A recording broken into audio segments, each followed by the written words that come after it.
परमपिता परमात्मा और उनके सभी पवित्र आत्माओं को नमस्कार। गुरु नानक साहिब ने परमात्मा के नाम की भरपूर महिमा की है। ये कहते हैं, हे प्रभु, अगर मुझे मोतियों से बना और हीरों से जड़ा महल मिल जाए, अगर मुझे आश्चर्यजनक रिद्धियाँ और सिद्धियाँ मिल जाएं, और अगर मुझे चाहे सारे संसार का राजपाट मिल जाए, तो भी मैं तेरा नाम विसारना नहीं चाहता।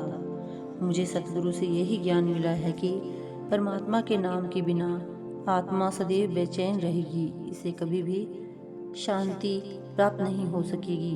अन्य सभी वस्तुएं सुख और मन की खुशी का कुछ समय के लिए साधन बन सकती हैं। आत्मा को सच्चे तथा हमेशा कायम रहने वाले सुख की प्राप्ति केवल परमात्मा के नाम द्वारा ही प्राप्त हो सकती है।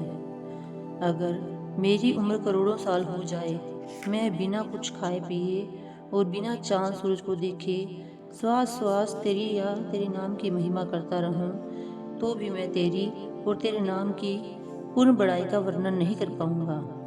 गुरु कहते हैं, हे प्रभु, अगर मुझे घास की तरह काट कर और पीस कर मिट्टी में मिला दिया जाए, तो भी मैं तेरी और तेरे नाम की महिमा का वर्णन नहीं कर सकता।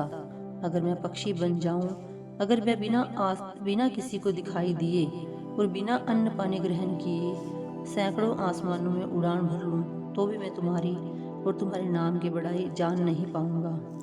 अगर मेरे पास लाखों मन कागज हो, बेहिसाब स्याही हो, मेरे पास हवा की रफ्तार से चलने वाली कलम हो, तो भी मैं तेरी और तेरे नाम की महिमा का वर्णन नहीं कर पाऊंगा। ध्यान देने की आवश्यकता है कि गुरु साहिब परमात्मा और उसके नाम की एक ही भाव से स्तुति करते हैं। ये परमात्मा को नाम रूप और नाम को परमात्मा का रूप कहते हैं।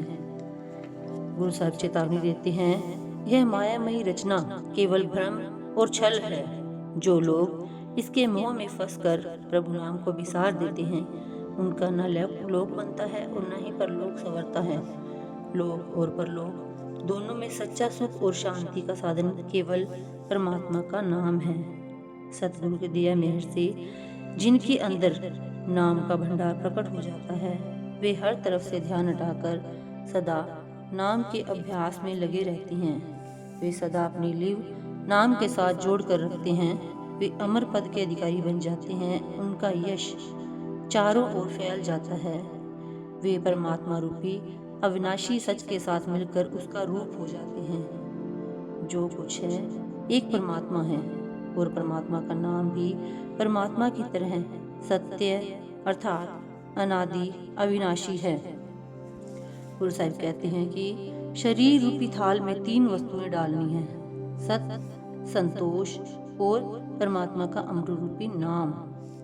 तुम इन वस्तुओं का विचार करो, अर्थात तुम इन वस्तुओं को धारण करो। यह नाम रूपी अमृत सबको आधार देने वाला है। जो कोई इस थाल में पड़े नाम रूपी पदार्थ के आनंद को स्वीकार करता है, उसका उद्धार हो जाता है। यह वस्तु पदार्थ या भोजन छोड़ने योग्य नहीं है। इसको सदा हृदय में धारण करके रखना चाहिए। यह संसार अविद्या रूपी अहंकार के समुद्र के समान है। जो कोई शरीर रूपी थाल में पड़े हुए नाम रूपी भोजन को खा लेता है, उसका ध्यान परमात्मा के चरण कमलों से जुड़ जाता है। वह अज्ञानता के अंधकार से पूर्ण ज्ञान के प्रकाश में पहुंच जाता है, और उसको यह संसार उस ब्रह्म का पसारा दिखाई देने लगता है। आत्मा के अंदर भूख प्रभु की है। जब तक नाम के भोजन द्वारा वह भूख शांत नहीं होती, उसके अंदर संतोष नहीं आ सकता। इस प्रकार सत्य और संतोष दोनों नाम की ओर संकेत करते हैं। परमेश्वर का नाम आशा तृष्णा की अग्नि को सदा के लिए शांत करने वाला अमृत है। प्रभु रूपी वृक्ष का अमृत से भरपूर नाम सब तृष्णाओं को शांत कर देने वाला फल है। नाम का अमृत अंदर 10वें द्वार में निरंतर बरस रहा है। जिसको नाम अनहद शब्द या अनहद वाणी का अमृत पीने का सौभाग्य प्राप्त हो जाता है, वह सहज ही प्रभु में समाकर उसका रूप हो जाता है। Thank you.